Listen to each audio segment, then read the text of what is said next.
structures present in the respiratory system. The respiratory system starts with nose. Two openings of the nose is called nostrils. After nostrils, we have nasal cavity.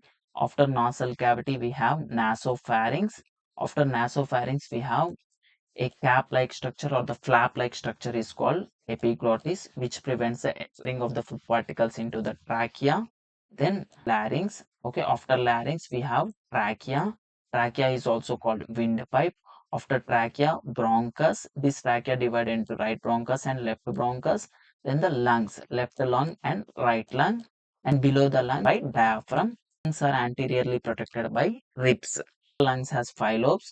Right lung has 3 lobes. Okay, lobe is nothing but division. Left lung has 2 lobes. The left side it has a heart is present. Due to the presence of heart, left lung has 2 lobes. Right lung has 3 lobes. Total lung lobes are 5.